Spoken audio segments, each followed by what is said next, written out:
नमस्कार, आता बातम्या विस्तार।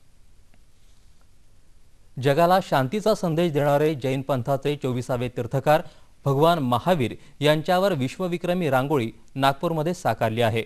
जगद्विख्यात रांगोळीकार आदम अली मुजावर यांनी ही 2500 चौरस फुटांची विश्वविक्रमी रांगोळी साकारली आहे। मुजावर यांनी 60 तासात ही रांगोळी पूर्ण करण्याचा निर्धार केला होता, मात्र तो त्यांनी 50 तासांमध्येच पूर्ण केला। सकल जैन फाउंडेशन आणि लोकमत यांनी आयोजित केलेल्या या रांगोळी प्रदर्शन कार्यक्रमाचं नागपुरातल्या बुटी सभागृहात धर्मगुरूंच्या हस्ते उद्घाटन करण्यात आलं। या रांगोळीचं विशेष म्हणजे तिला त्रिमिती परिणाम देण्यात आला आहे। ही रांगोळी 1 टन आहे, 150 किलो रंग आणि 150 विविध छटांचा वापर करून पूर्ण करण्यात आली आहे।